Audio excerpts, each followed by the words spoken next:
₹5000 வச்சு கோவாவை எப்படிலாம் சுத்தி பார்க்கலான்னு இந்த வீடியோல பார்க்கலாம்.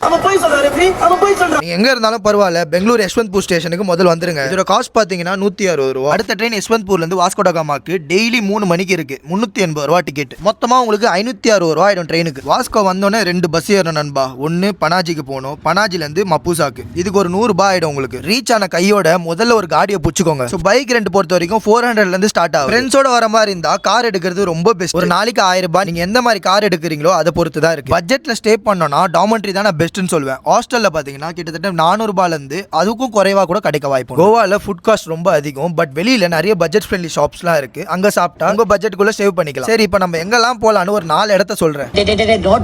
நோட் பண்ணுங்க பாப்பி. ஃப்ரெண்ட்ஸோட டிஜே பார்ட்டி இந்த மாதிரி போனோம்னா பாகா தான் ஒரு பக்காவான பிளேஸ். வீக் டேஸ்ல நிறைய பப்ஸ் ஃப்ரீ என்ட்ரி. பட்ஜெட் பொறுத்த வரைக்கும் 500ல இருந்தே ஆரம்பிக்குது நண்பா. ரெண்டாவது ஆரோம்பல் பீச் தான். ஈவினிங் டைம்ல செம்மையா இருக்கும். அண்ட் நிறைய ஃபாரினர்ஸ் இங்க நீங்க பார்க்கலாம். பீச்ல கொஞ்சம் பேச்சு போட்டீங்கன்னா போதும், பட்ஜெட்ல வாட்டர் ரைட்ஸ்லாம் பண்ணிட்டு வரலாம். அதுவும் இல்லாம இப்பெல்லாம் நிறைய டிராவல் கம்பெனி பாத்தீங்கன்னா ரொம்ப மலிவான பேக்கேஜ்லாம் விட்டாங்க. ஸோ அதுலயும் நீங்க போயிட்டு சுத்தி பார்த்துட்டு வரலாம். ஸோ எல்லாரையும் அடுத்த வீடியோல பாக்குற நண்பர்களே, நம்ம இன்ஸ்டாகிராமை ஃபாலோ பண்ணாதவங்க ஃபாலோ பண்ணிக்கோங்க.